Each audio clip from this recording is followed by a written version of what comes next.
Can you guys believe that Mandalorian Season 2 is already over? Man, it's been 8 weeks already, and what a wonderful 8 weeks it's been. Regardless of how I feel about Mandalorian Season 1 or Season 2, I have to say, it is just such a good feeling to have something to look forward to every week, every Friday. And last year, when Mandalorian Season 1 ended, it was so disappointing because there was nothing else on Disney Plus after that until Star Wars The Clone Wars Season 7. But now, we got WandaVision, Falcon and the Winter Soldier, Loki, What If, Hawkeye, Miss Marvel, The Book of Boba Fett. There's just something to look forward to every single week almost in 2021, and I am so excited for that. But let's talk about Mandalorian Season 2. If you haven't read from the title of this video, this is a spoiler review. I'm going to be talking heavy spoilers for the whole season of Mandalorian. So if you haven't seen Mandalorian Season 2, save this video for later and come back to it once you've seen it. Or maybe you just don't care, in which case, welcome.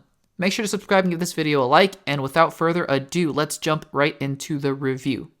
And also obligatory picture of Grogu because, yes. Okay, so for those of you who haven't seen my videos, and for those of you who don't know me, I actually had a contrarian opinion to Mandalorian Season 1. I actually didn't love Mandalorian Season 1, just to be completely honest. Didn't hate it at all. I would give it now maybe a B- or so, and that's not a bad grade. I liked it, but I didn't love it.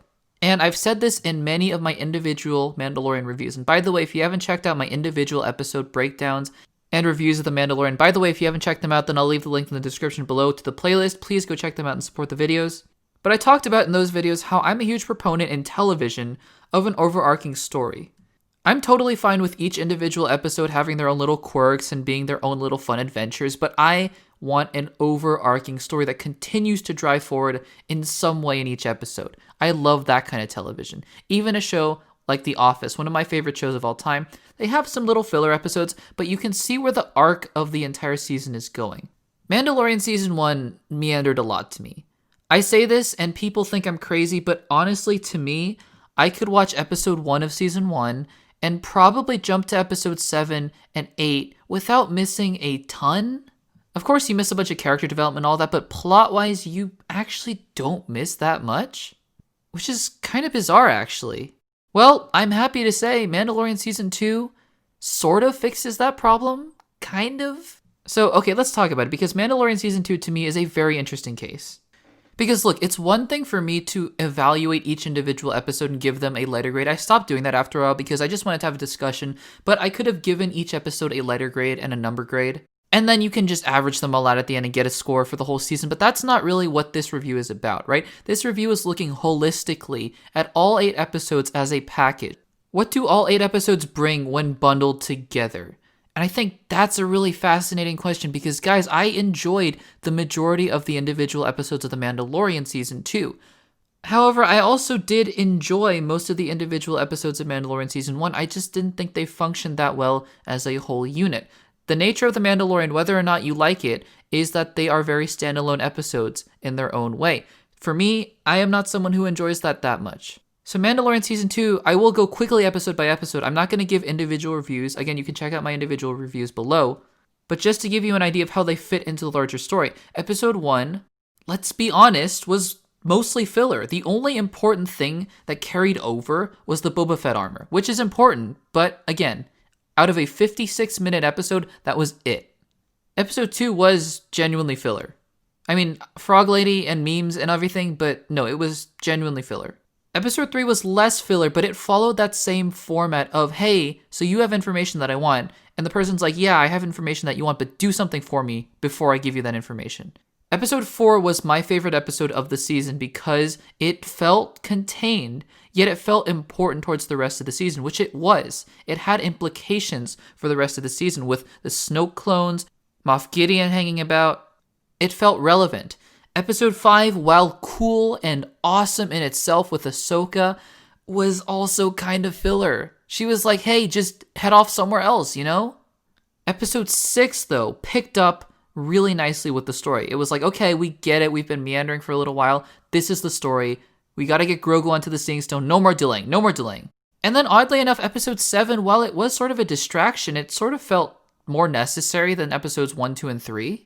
Even though it really wasn't more relevant than Episode 3, it just felt more important, right? You got the emotional crux of Din Djarin's character as he took off his helmet. And then, of course, the finale is the finale. It ties everything together, right? The point being that while each episode mostly, episode 2 notwithstanding, while each episode mostly had a little nugget here and there of how it related to the finale, for example, episode 1 with the Boba Fett armor, episode 3 Bo-Katan, episode 4 Snoke clones, episode 5 kind of with Ahsoka, episode 6 obviously calling to Luke, episode 7 taking off the helmet in the finale, the overall stories within themselves were not necessarily connected to the overarching story, which can be okay. However, that means that those individualized stories have to be worth it. They have to be worth it to the audience to warrant them being there. That's why I loved episode 4 so much, because although, yes, it was a side mission, it felt important, it felt enjoyable, it was entertaining, it felt like a self-contained story. That's also why I like episode 1, because while it is, yes, not relevant to the rest of the story, it felt fun, self-contained, like its own story. Episode 2 was a weird pit stop at this spider cave. Episode 3 felt like Mando was doing chores for Bo-Katan. Episode 5 felt like Mando was doing a chore for Ahsoka, to be honest. And that's not me saying that I didn't like the episodes. I enjoyed watching the episodes. They had some great moments. Ahsoka was awesome. Bo-Katan was really cool. And of course, later on, Boba Fett was awesome. Fennec Shand, I love that character now. But as an overall season, I still was left wanting some more. Now again, the finale. We just talked about the finale in my season 2 episode 8 spoiler discussion. The finale was awesome. It tied everything together so beautifully and nicely that it momentarily makes you forget, or made me forget, about all the worries and the issues that I had with the previous episodes. But as I think about it, I go, there are still some things that I would like to see in season 3. I would like to see a more streamlined story, to be completely honest. I'm gonna miss Grogu a lot. But maybe this is the opportunity for Mando to finally have a streamlined story. I'm not opposed to side missions. I'm opposed to side missions that don't matter, if that makes sense. Now, this may sound like 7 minutes of me so far just complaining and whining and moaning about how much I hated The Mandalorian Season 2. Not at all. I think The Mandalorian Season 2 is easily better than The Mandalorian Season 1. It improves upon basically everything that The Mandalorian Season 1 did, and it basically maintains everything good that they did in the first season. I love that sense of improvement. There are so many awesome moments. Let's talk about them. Cobb Vanth, I loved him as a character. I thought he was great. I loved seeing Paul Lee play an X-Wing pilot. I love his convenience, and I love him as an actor. Seeing Bo-Katan in there, awesome. We can't forget about Ahsoka. I mean, she's just incredible. Rosario Dawson, well done. Having Snoke connected to The Mandalorian, you know what? That's really interesting. I didn't think it would be on board at first mention, but now that I'm seeing how everything's connected, I think it's a really fascinating idea. Thrawn being in there, amazing. Boba Fett, Fennec Shand, they were awesome. Slave One, you guys know. I love Slave One so much. And of course, Luke Skywalker. That was brutal and amazing and just awesome. And I'm someone who loves The Last Jedi. I believe that this scene makes The Last Jedi even better. But at the end of the day, what did it take to get there? It took 8 episodes, when I honestly think it could have been whittled down to maybe 4. If you really wanted to make a tight narrative, I honestly think that this could have still been cut down by 1, 2, 3, even maybe 4 episodes. Last season, I cut down maybe 5 episodes. This season's getting a little better. Some more of the episodes felt more natural and important to the story.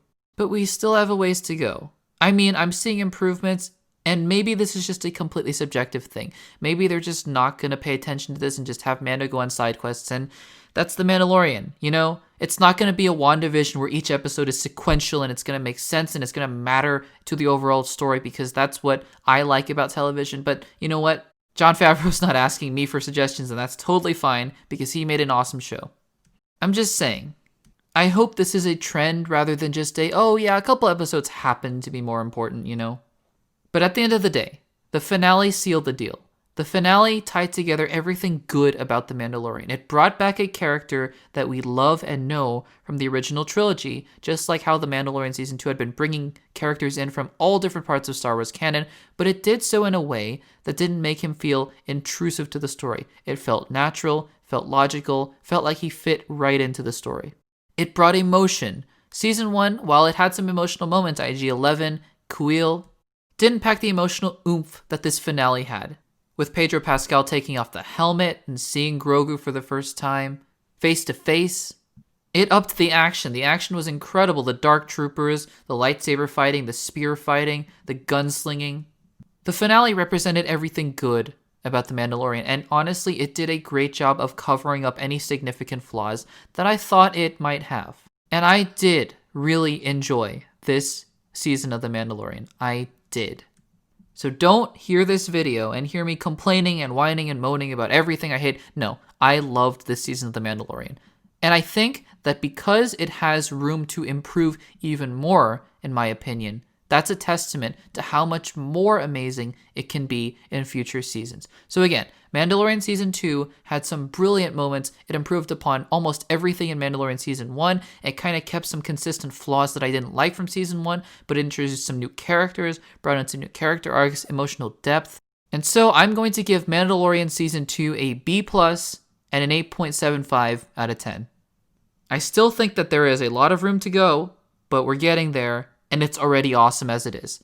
Now, this video isn't the video to watch if you want to talk about theories about where to go for Mandalorian Season 3 or Boba Fett, the Book of Boba Fett. I've made 2 separate videos about that. You can go check out either my What is the Book of Boba Fett series, where I lay out 3 possibilities as to what the Book of Boba Fett is possibly going to be. At the time of this video, we're not entirely sure if it's going to be Mandalorian Season 3 or not, so go check out that video. And if you want to hear me talk about what I think the future of this series is going to be after the ending of Mandalorian Season 2, go check out my spoiler review of Mandalorian Season 2 Episode 8, where I talk in depth about what I think that ending of that episode means for the future of Mandalorian. I think the future of this series is bright. I do not think this is the end of Din Djarin or Grogu, and I can't wait to see them back on Disney+. In the meantime, what did you guys think of Mandalorian Season 2? What grade would you give it? Leave it in the comments down below. While you're at it, please make sure to subscribe and give this video a like. And if you like this video, check out the videos on the screen right now. Thanks for watching, and I'll see you in the next one. This is the way.